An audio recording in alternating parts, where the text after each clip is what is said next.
Hello guys, welcome to our YouTube channel study with M. आज मैं आप सभी के लिए काफ़ी इंपॉर्टेंट वीडियो लेके आई हूँ। तो देखिए, आपके आगामी फॉरेस्ट गार्ड के एग्ज़ाम के रिगार्डिंग हमारे द्वारा आप सभी को forest guard special mock series provide कराई जा रही है, जिसका पार्ट 54 आज मैं आप सभी के लिए लेके आई हूँ। और इससे पहले इस सीरीज़ के 53 पार्ट्स आप सभी को प्रोवाइड करा दिए गए हैं। जिन लोगों ने इन पार्ट्स को नहीं देखा है तो हमारे YouTube channel study with M पर विजिट करके देख सकते हैं। वहां पर फॉरेस्ट गार्ड 2022 नाम से प्लेलिस्ट बनी हुई है। तो प्लेलिस्ट में आप सभी को सीक्वेंस वाइज ही ये सभी पार्ट्स मिल जाएंगे, जो कि काफ़ी महत्वपूर्ण है आपके आगामी फॉरेस्ट गार्ड के एग्ज़ाम के लिए। साथ ही साथ ये सीरीज़ आपके अदर उत्तराखंड एग्ज़ाम के लिए भी इम्पॉर्टेंट रहने वाले हैं। तो आप सभी लोग हमारी इस सीरीज़ में स्टार्टिंग से लेकर एंड तक बने रहें। तो चलिए, आज की सीरीज़ को हम स्टार्ट करते हैं। स्टार्ट करने से पहले जिन लोगों ने अभी तक हमारे YouTube channel study with M को सब्सक्राइब नहीं किया है वो सब्सक्राइब कर लें। साथ ही साथ बगल में जो बेल आइकन दिख रहा है इसे भी प्रेस कर लें, ताकि हम कोई भी वीडियो डालते हैं तो उसका नोटिफिकेशन आपके पास जल्द से जल्द पहुंच जाए। आप सभी लोग हमारे टेलीग्राम चैनल को भी ज्वाइन कर सकते हैं। अराउंड 6.7 के यहाँ पे ग्रुप मेंबर्स हो चुके हैं। सुबह 10 बजे और शाम 8 बजे यहाँ पे क्विज़ का आयोजन भी कराया जाता है। इसके अलावा अदर इम्पॉर्टेंट अपडेट्स पीडीएफ्स यहीं पे शेयर की जाती हैं। लिंक आपको उसका डिस्क्रिप्शन बॉक्स में मिल जाएगा। बढ़ते हैं आज की वीडियो की ओर। इस सीरीज का पहला क्वेश्चन है, वर्ष 2023 में संघाई सहयोग संगठन का मेज़बान कौन सा देश करेगा? तो देखिए, वर्ष 2023 में संघाई सहयोग संगठन की मेज़बानी करेगा भारत। ऑप्शन फर्स्ट यहाँ पे आपका करेक्ट आंसर है। देखिए, उज्बेकिस्तान ने समरकंद में भारत को 8 सदस्यीय संघाई सहयोग संगठन यानी कि SCO की घूर्णन अध्यक्षता सौंपी। और SCO के 8 पूर्ण सदस्य हैं। ये ध्यान रखेंगे, SCO जो है इसके 8 पूर्ण सदस्य हैं, जिनमें इसके 6 क्या हैं, संस्थापक सदस्य हैं। 6 संस्थापक सदस्यों में कौन कौन से देश आते हैं? एक तो आपका आता है चीन, दूसरा कजाकिस्तान, तीसरा आता है किर्गिस्तान, फिर आता है रूस, फिर ताजिकिस्तान और उज्बेकिस्तान। तो ये 6 संस्थापक सदस्य हैं, जिनमें ये सभी देश शामिल है। और भारत और पाकिस्तान की बात करें तो भारत और पाकिस्तान वर्ष 2017 में पूर्ण सदस्य के रूप में शामिल हुए थे। और देखिए, SCO शिखर सम्मेलन ये कहाँ पर आयोजित किया जाएगा वर्ष 2023 में? SCO शिखर सम्मेलन उज्बेकिस्तान के समरकंद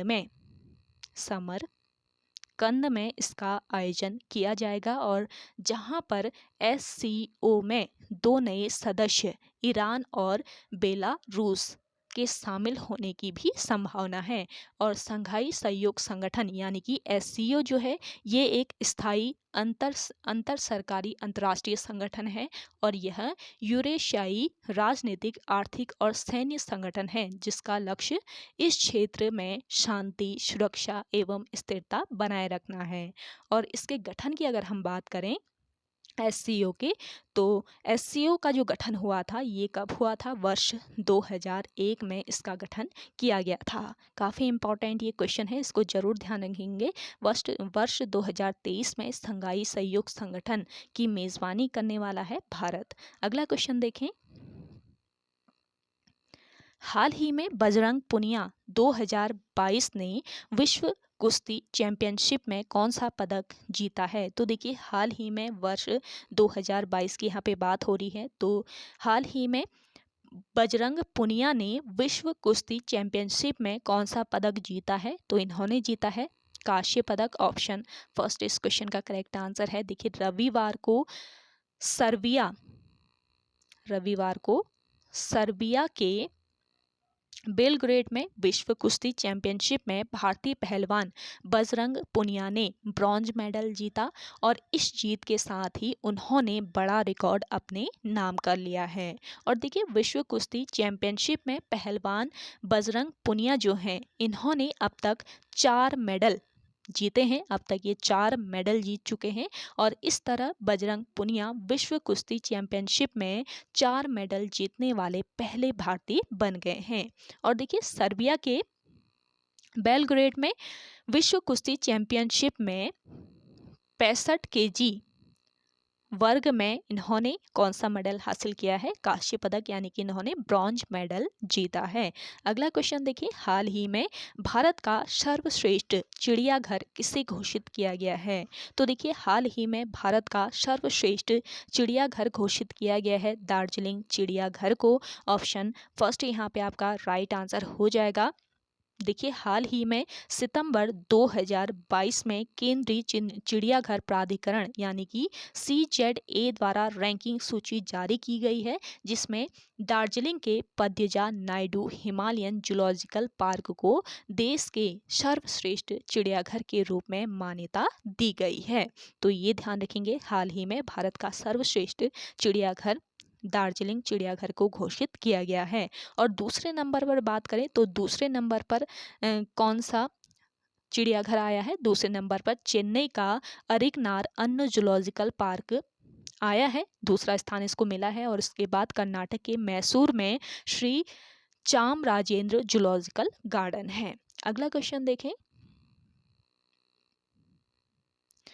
पंवार वंश में युवराज के लिए निम्न में से कौन सा शब्द प्रयोग किया जाता था? तो देखिए, पंवार राजवंश की अगर हम बात करें तो पंवार राजवंश में युवराज के लिए कौन सा शब्द प्रयोग किया जाता था? तो इसका राइट आंसर हो जाएगा टीका।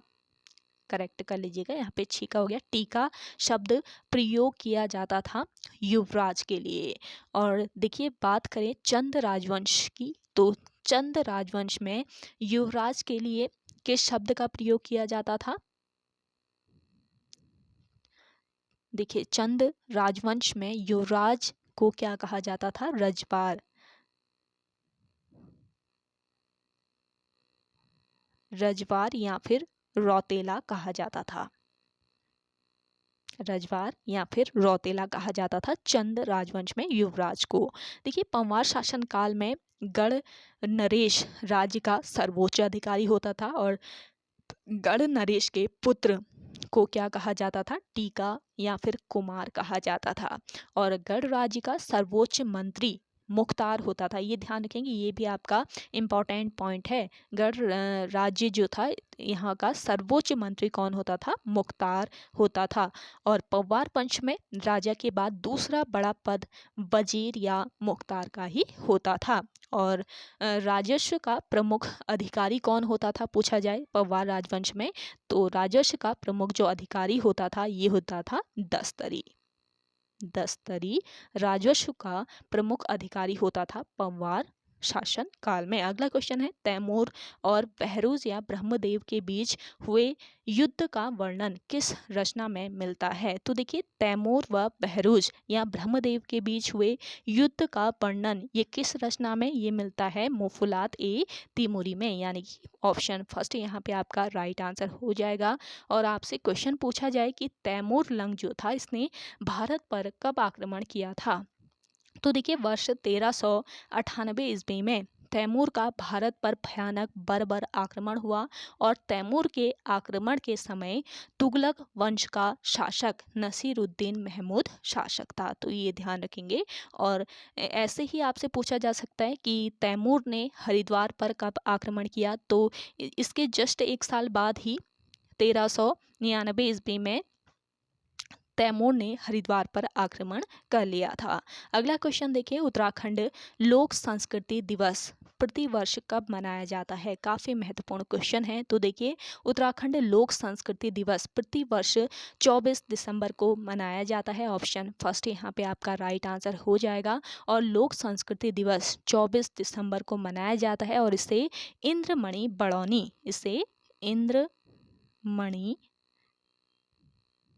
बड़ौनी जी के जन्म स्मृति में मनाया जाता है। इसी दिन 24 दिसंबर को ही इंद्रमणि बड़ौनी का जन्म दिवस भी होता है। 24 दिसंबर 1924 को इंद्रमणि बड़ौनी का जन्म टिहरी के जखोली विकास खंड में हुआ था। और बड़ौनी जी मूल रूप से संस्कृत कर्मी थे। और लोक संस्कृति दिवस, देखिए, लोक संस्कृति दिवस जो है ये अपनी स्थानीय संस्कृति को संरक्षित करने व विकसित करने के उद्देश्य से मनाया जाता है। तो उत्तराखंड राज्य में लोक संस्कृति दिवस जो है ये प्रति वर्ष 24 दिसंबर को मनाया जाता है। आप सभी लोग कमेंट करके बताइएगा कि जो लोक संस्कृति संग्रहालय है ये कहाँ पर स्थित है उत्तराखंड राज्य में। ज़्यादा से ज़्यादा लोग जल्दी से कमेंट कीजिए कमेंट सेक्शन में। अगला क्वेश्चन है पिंडारी कांठा किस दर्रे का अन्य नाम है। ये भी आपका इंपॉर्टेंट क्वेश्चन है। तो देखिए पिंडारी कांठा ये किस दर्रे का अन्य नाम है, ये है आपके ट्रेल पास दर्रे का अन्य नाम। ऑप्शन थर्ड इस क्वेश्चन का करेक्ट आंसर है। देखिए ट्रेल पास दर्रा ये किसको आपस में जोड़ता है, पिथौरागढ़ व बागेश्वर को आपस में जोड़ने वाला ये दर्रा है। और इस दर्रे की खोज कब की गई थी, 1830 ईस्वी में। 1830 ईस्वी में ट्रेल ने इसकी खोज की थी और इनके ही नाम पर इस दर्रे का नाम रखा गया ट्रेल पास दर्रा। अगला क्वेश्चन है अलकनंदा व पटवती नदी का संगम क्या कहलाता है। देखिए अलकनंदा व पटवती नदी का संगम कहलाता है क्या, जगदीश प्रयाग। ऑप्शन फोर्थ यहाँ पे आपका राइट आंसर हो जाएगा। अलकनंदा और पट्टवती नदी का संगम जगदीश प्रयाग में होता है। लेकिन जो पट्टवती नदी है, ये ध्यान रखेंगे, जो पट्टवती नदी है वो अब विलुप्त हो चुकी है, तो ये ध्यान रखेंगे। और भारतीय संस्कृति के हम चतुर्दश प्रयागों की बात करें। देखिए भारतीय संस्कृति में कितने प्रयाग थे, 14 प्रयाग थे। और लेकिन जो पंच प्रयाग है, 5 प्रयाग जो हैं उन्हीं को महत्वपूर्ण माना जाता है, तो बाकियों को इतना ध्यान में नहीं रखा जाता है। तो इसके अलावा देखिए 14 प्रयाग थे, पंच प्रयागों के अलावा जो प्रयाग थे, कितने टोटल प्रयाग थे, 14 प्रयाग थे भारतीय संस्कृति में। तो ये कौन कौन से प्रयाग थे, ये थे आपके देखिए केशव प्रयाग, विष्णु प्रयाग, नंद प्रयाग, कर्ण प्रयाग, रुद्र प्रयाग, देव प्रयाग, सोन प्रयाग, सूर्य प्रयाग। इसके अलावा डुंडी प्रयाग, शिव प्रयाग, जगदीश प्रयाग, गणेश प्रयाग और कुल प्रयाग। इसके अलावा इंद्र प्रयाग। तो कुल भारतीय संस्कृति में 14 प्रयाग थे। केशव प्रयाग की बात करें तो यहाँ पे अलकनंदा और सरस्वती का संगम होता है। विष्णु प्रयाग में किसका, अलकनंदा और धौलीगंगा का संगम होता है। ऐसे ही नंद प्रयाग में अलकनंदा और नंदाकिनी का होता है। कर्ण प्रयाग में अलकनंदा और पिंडर का होता है। रुद्र प्रयाग में अलकनंदा और मंदाकिनी का होता है। देव प्रयाग में अलकनंदा व भागीरथी का होता है। और ऐसे ही आपका जो जगदीश प्रयाग है, यहाँ पर किन नदियों का संगम होता है, जगदीश प्रयाग में अलकनंदा व पट्टवती नदी का संगम होता है। तो ये ध्यान रखेंगे। ये पट्टवती नदी जो है ये अब सूख गई है, इसलिए ये प्रयाग जो है ये विलुप्त हो चुका है, तो ये ध्यान रखेंगे। ये भी आपका बिल्कुल नया क्वेश्चन है, इम्पॉर्टेंट है आपके आगामी एग्जाम के लिए। अगला क्वेश्चन देखिए उत्तराखंड के किस जनपद में लाइकेन गार्डन स्थित है। तो देखिए लाइकेन गार्डन की अगर हम बात करें तो ये किस जनपद में स्थित है, ये है आपके पिथौरागढ़ जनपद में। ऑप्शन सेकेंड यहाँ पे आपका करेक्ट आंसर हो जाएगा। पिथौरागढ़ जनपद के मुनस्यारी में, पिथौरागढ़ जनपद के मुनस्यारी में लाइकेन गार्डन स्थित है। इसके अलावा आपसे अगर क्वेश्चन पूछा जाए कि लाइकेन रिसर्च सेंटर उत्तराखंड राज्य में कहाँ स्थित है, तो आपको ये भी पता रहना चाहिए नैनीताल जनपद में। नैनीताल जनपद में लाइकेन रिसर्च सेंटर स्थित है। काफ़ी इंपॉर्टेंट ये पॉइंट है, आप सभी लोग यहाँ से नोट्स भी बना सकते हैं, इनको नोट डाउन जरूर कर लें जो भी आपको यहाँ पे इंपॉर्टेंट पॉइंट बताए जा रहे हैं। और कहीं नहीं मिलेंगे, आप सभी लोग स्किप मत कीजिएगा, हो सके तो नोट डाउन करते रहें। और आप सभी को ये सेशन पसंद आ रहा है तो लाइक कर लें। जिन लोगों ने अभी तक हमारे YouTube channel study with M को सब्सक्राइब नहीं किया है वे लोग जरूर सब्सक्राइब कीजिए। और ज़्यादा से ज़्यादा जितना हो सके आप सभी लोग शेयर कीजिएगा अपने दोस्तों के साथ इन सीरीज़ को, अपने व्हाट्सएप ग्रुप्स में। देखिए काफ़ी मेहनत से ये सीरीज़ बनाई जा रही है, हमारे द्वारा काफ़ी मेहनत लग रही है इन क्वेश्चन को बनाने में, तो आप सभी लोग इतना तो कर ही सकते हैं। और आपके अब तो देखिए एग्ज़ाम कैलेंडर भी आयोग ने जारी कर दिया है और आप सभी लोग तैयारी पे लग जाइए। फॉरेस्ट गार्ड का एग्ज़ाम भी आपका डिक्लेयर हो गया है, कब होने वाला है, साथ ही साथ उत्तराखंड पुलिस का डिक्लेयर कर दिया गया है। तो आप सभी लोग तैयारी पर आप जी जान लगा दीजिए और इन जो ये भर्ती हैं इनको हाथ से मत जाने दीजिएगा। यही आपका अच्छा मौका है और थोड़ा-सा आप सभी को टाइम भी मिल गया है इसके लिए, तो आप सभी लोग तैयारी पे लगे रहें और आप सभी को देखिए स्टडी विद एम के द्वारा उत्तराखंड पुलिस के एग्ज़ाम के रिगार्डिंग, साथ ही साथ फॉरेस्ट गार्ड के एग्ज़ाम के रिगार्डिंग फ्री ऑफ कॉस्ट यहाँ पे क्लासेस प्रोवाइड कराई जा रही हैं। तो आप सभी लोग इन क्लासेस को फॉलो कर सकते हैं और यहाँ से लाभ उठा सकते हैं। अगला क्वेश्चन है, उत्तराखंड में महालक्ष्मी योजना का संबंध है। देखिए उत्तराखंड राज्य में महालक्ष्मी जो योजना है, इसका संबंध किससे है? गर्भवती महिलाओं से। ऑप्शन 4 इस क्वेश्चन का राइट आंसर हो जाएगा। देखिए 17 जुलाई 2021 को महालक्ष्मी योजना का शुभारंभ किया गया और इस योजना के तहत उत्तराखंड सरकार द्वारा गर्भवती महिलाओं और शिशु को भोजन और वस्त्र प्रदान किया जाता है और दोनों को अलग-अलग, शिशु को भी और जो गर्भवती महिला होती है उसको भी। तो महिला और शिशु दोनों को अलग-अलग प्रदान अलग-अलग किट जो है वो प्रदान की जाती है और राज्य सरकार द्वारा दिए गए इस किट में दोनों के उचित पोषण के लिए आवश्यक खाद्य सामान होते हैं। अगला क्वेश्चन देखिएगा। अगला क्वेश्चन है, 13वीं शताब्दी में राजस्थान के माउंट आबू में प्रसिद्ध दिलवाड़ा मंदिर किसने बनवाया था? तो देखिए आपका माउंट आबू में स्थित है, राजस्थान के माउंट आबू में स्थित है कौन सा मंदिर? दिलवाड़ा मंदिर। और कब बनाया गया था इसको? 13वीं शताब्दी में ये बनवाया गया था और किसके द्वारा ये बनवाया गया था ये बताना है। तो यहाँ पे आपका करेक्ट आंसर हो जाएगा तेजपाल। ऑप्शन 4 इस क्वेश्चन का राइट आंसर है। देखिए दिलवाड़ा मंदिर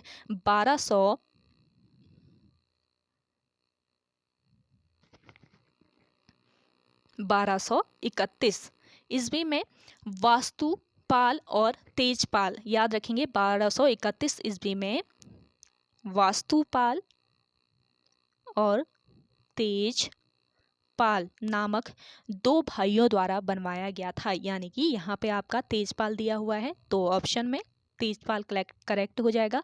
अगर आपका वास्तुपाल दिया होता है तो वास्तुपाल करेक्ट हो जाएगा। अगर दोनों दिए होते हैं तो आपका दोनों में राइट आंसर आप लगाएंगे। दोनों वाला ऑप्शन भी दिया होगा तो वहाँ पे दोनों करके आंसर लगाएंगे। तो आप ये चीज़ें ध्यान रखें। और 2 भाइयों के द्वारा, वास्तुपाल और तेजपाल के द्वारा इस मंदिर को बनवाया गया था 1231 ईस्वी में और यह मंदिर राजस्थान के किस जिले में? सिरोही जिले में।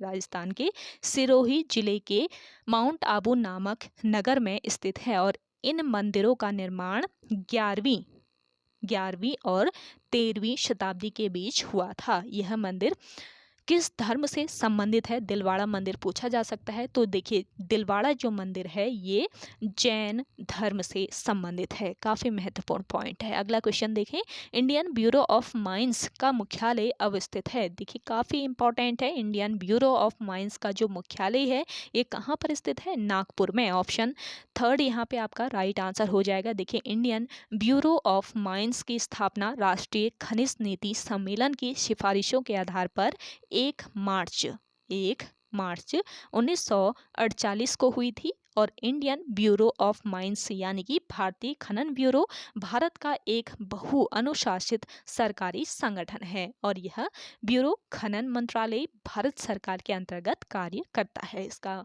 मुख्य जो उद्देश्य है वो क्या है? देखिए इसका मुख्य उद्देश्य कोयला, पेट्रोलियम एवं प्राकृतिक गैस, आणविक खनिज एवं विरल खनिजों के अलावा अन्य खानों में संरक्षण, खनिज संसाधनों के वैज्ञानिक विकास करना है। और इसका मुख्यालय जो है वो कहाँ पर स्थित है? इसका मुख्यालय इंदिरा भवन सिविल लाइंस नागपुर महाराष्ट्र में अवस्थित है।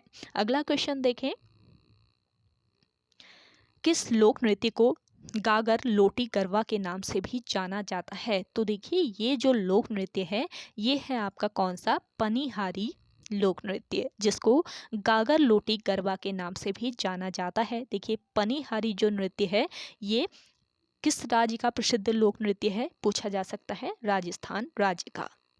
राजस्थान राज्य का ये प्रसिद्ध लोक नृत्य है पनिहारी नृत्य और यह नृत्य कालबेलिया जाति के स्त्री पुरुषों द्वारा किया जाता है। किस जाति के लोगों द्वारा किया जा सकता है? पूछा जा सकता है। तो कालबेलिया आपको यहाँ पे याद रखना है। कालबेलिया जाति के स्त्री पुरुषों के द्वारा यह नृत्य किया जाता है और पनिहारी नृत्य प्रसिद्ध घूमर नृत्य के समान ही होता है और इस नृत्य में महिलाएं सिर पर मिट्टी के घड़े रखकर हाथों एवं पैरों के साथ नृत्य करती हैं। अगला क्वेश्चन देखें,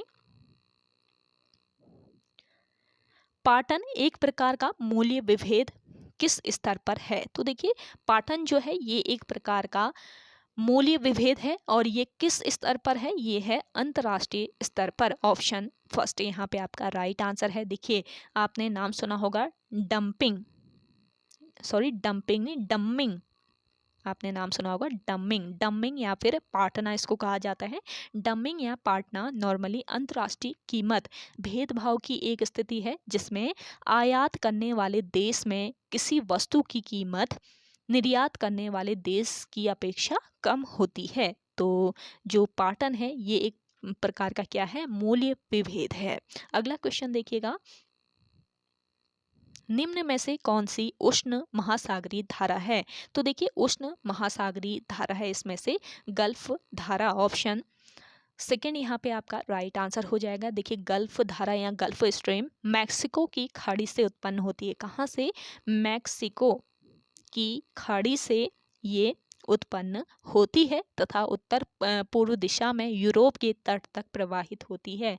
गल्फ स्ट्रीम उत्तरी अटलांटिक महासागर में एक प्रमुख गर्म पानी का महासागर है और ये धाराएं मैक्सिको की खाड़ी में 20 डिग्री उत्तरी अक्षांश के पास उत्पन्न होती है और पश्चिमी तट पर उत्तर पूर्व से 70 डिग्री उत्तरी अक्षांश तक बहती हैं। तो काफ़ी महत्वपूर्ण ये क्वेश्चन है। अगला क्वेश्चन देखिएगा, कुमाऊं में शिक्षा विभाग की स्थापना कब हुई थी? देखिए कुमाऊं में शिक्षा विभाग जो है इसकी स्थापना कब की गई थी? वर्ष 1857 ईस्वी में इसकी स्थापना की गई थी। और देखिए कुमाऊं में अंग्रेजों ने 1857 ईस्वी में शिक्षा विभाग की स्थापना की और इस विभाग का जो अधिकारी है वो अंग्रेज सैनिक अधिकारी को बनाया जाता था। अगला क्वेश्चन देखिए, जिन लोगों ने इस सेशन को अभी भी शेयर नहीं किया है आप सभी लोग जल्दी से मिलकर शेयर कर दीजिए। और अभी तक आप सभी लोगों को 54 पार्ट, आज ये 54वां पार्ट है, तो अभी तक 54 पार्ट आप सभी को फॉरेस्ट गार्ड मॉक सीरीज के प्रोवाइड करा दिए गए हैं। जिन लोगों ने इन सीरीज को नहीं देखा है तो स्टडी विद एम पर आपको शुरू में भी मैंने बताया था प्लेलिस्ट बनी हुई है। फॉरेस्ट गार्ड 2022 नाम से प्लेलिस्ट बनी हुई है, तो आप सभी लोग वहां पर विजिट करके सारे सीरीज़ को एक साथ देख सकते हैं। साथ ही साथ जो आप सभी को पुलिस के लिए, आगामी उत्तराखंड पुलिस के लिए मॉक सीरीज दी जा रही है उसकी भी प्लेलिस्ट बना दी गई है, तो वहाँ पे आपको सारे ही सीरीज सीक्वेंस वाइज मिल जाएंगे, तो एक साथ सारी क्लास आप देख सकते हैं। और ज़्यादा से ज़्यादा आप सभी लोग इन सीरीज़ को शेयर कीजिएगा। देखिए हमारी भी काफ़ी मेहनत लगती है, तो आप सभी से इतना ही चाहते हैं कि आप ज़्यादा से ज़्यादा इन सीरीज़ को शेयर कर दें। अगला क्वेश्चन देखिएगा, राजराजेश्वरी देवी का प्राचीन मंदिर स्थित है। कहाँ पर स्थित है? श्रीनगर में राजराजेश्वरी देवी का प्राचीन मंदिर है। ऑप्शन सेकेंड यहाँ पे आपका राइट आंसर हो जाएगा। देखिए राजराजेश्वरी जो थी ये किस वंश की कुल देवी के रूप में पूजी जाती थी? पंवार वंश की। पंवार वंश की कुल देवी के रूप में पूजी जाती थी राजराजेश्वरी देवी। और देवलगढ़ में अजयपाल ने अपनी कुल देवी राजराजेश्वरी का मंदिर भी बनवाया था। अगला क्वेश्चन देखें, हिमालय का इतिहास पुस्तक के लेखक कौन है? देखिए हिमालय का इतिहास इस पुस्तक के लेखक कौन है? मदन चंद भट्ट। ऑप्शन सेकेंड यहाँ पे आपका राइट आंसर हो जाएगा। हिमालय का इतिहास पुस्तक लिखी है मदन चंद भट्ट ने। इसके अलावा कुमाऊं के इतिहास की अगर हम बात करें तो इसके लेखक हैं बद्रीदत्त पांडे। कुमाऊं का इतिहास लिखा है बद्रीदत्त पांडे ने। गढ़वाल का इतिहास लिखा है किसने? हरि कृष्ण रतूड़ी ने। हरि कृष्ण रतूड़ी जो हैं इन्होंने क्या लिखा है? गढ़वाल का इतिहास लिखा है। उत्तराखंड का इतिहास लिखा है शिव प्रसाद डबराल ने। और उत्तराखंड का नवीन इतिहास इस पुस्तक के लेखक हैं डॉक्टर यशवंत सिंह कटौज। तो काफ़ी महत्वपूर्ण ये पुस्तकें हैं जो कि अक्सर आयोग के द्वारा पूछी जाती हैं, तो इनको नोट डाउन कर लीजिए। और हिमालय डिस्ट्रिक्ट गजेटियर ये पुस्तक किसने लिखी है पूछा जाए तो आपको AFT एटकिंसन याद रखना है। AFT एटकिंसन इसके लेखक हैं। होली हिमालय पुस्तक ई शर्मन ओकले द्वारा लिखी गई है। और हिमालय परिचय ये लिखा गया है राहुल सांकृत्यायन के द्वारा। तो काफ़ी महत्वपूर्ण ये पॉइंट्स हैं, इनको आप लोग नोट डाउन कर लें। आप सभी को आज का ये सेशन कैसा लगा कमेंट सेक्शन में कमेंट जरूर करके बताएं। अगला देखिए, देवराना मेला किस जनपद में लगता है। देखिए देवराना जो मेला है ये आपके उत्तरकाशी जनपद में लगता है। ऑप्शन फर्स्ट यहाँ पे आपका राइट आंसर हो जाएगा, डांडा देवराना मेला। ये आपके नौगांव ब्लॉक में लगता है। किस ब्लॉक में? नौगांव नाम के ब्लॉक में इसका आयोजन किया जाता है इस मेले का, और यह मेला रुद्रेश्वर महादेव मंदिर में लगता है।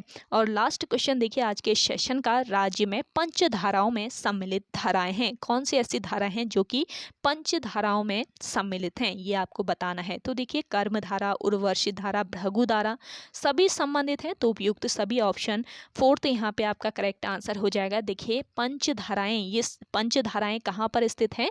बद्रीनाथ धाम में स्थित हैं, ये ध्यान रखेंगे। बद्रीनाथ धाम में स्थित है पंच धाराएं। और पंच धाराओं में कौन कौन सी धारा? एक तो आपका कर्म धारा हो गया, दूसरा आपका द्वंद्व धारा हो गया, द्वंद्व धारा, तीसरा हो गया आपका उर्वशी धारा, चौथा भृगु धारा, भृगु धारा, और पांचवा हो गया आपका प्रहलाद धारा। तो ये सभी 5 धाराएं हैं, और इन 5 धाराओं को आप याद रखिए कौन कौन सी धाराएं हैं। और इसके अलावा पंचकुंड की बात करें तो पंचकुंड भी आपके कहाँ पर है? बद्रीनाथ के पास ही स्थित हैं। पंचकुंड में आते हैं आपके तप्त कुंड, नारद कुंड, मानुषी कुंड, त्रिकोण कुंड और सत्यपथ कुंड। तो ये सभी कुंड भी आपके बद्रीनाथ के पास ही स्थित है। तो ओके गाइज, आज के सेशन में इतना ही। आई होप आप सभी को आज का ये सेशन पसंद आया होगा। अगर आप सभी को आज का ये सेशन पसंद आता है तो इस सेशन को लाइक कीजिएगा, शेयर कीजिए, और जिन लोगों ने अभी तक हमारे YouTube channel study with M को सब्सक्राइब नहीं किया है वे लोग जरूर सब्सक्राइब कीजिए। आज आप सभी को 6 बजे ये क्लास प्रोवाइड कराई जा रही है। कल से आप डेली इसी टाइम पे इस सीरीज़ को देख सकते हैं हमारे YouTube channel study with M पर। और आप सभी को रात को 8 बजे आगामी फॉरेस्ट गार्ड के एग्ज़ाम के लिए भी उत्तराखंड पुलिस के एग्ज़ाम के लिए फॉरेस्ट गार्ड की सीरीज़ तो ये होगी, साथ ही साथ 8 बजे आपको आगामी पुलिस के एग्ज़ाम के लिए भी मॉक सीरीज़ प्रोवाइड कराई जाएगी। तो आप सभी लोग 8 बजे वाली सीरीज़ भी फॉलो कर सकते हैं। तो चलिए मिलते हैं एक नई इंटरेस्टिंग वीडियोज़ के साथ, तब तक के लिए धन्यवाद।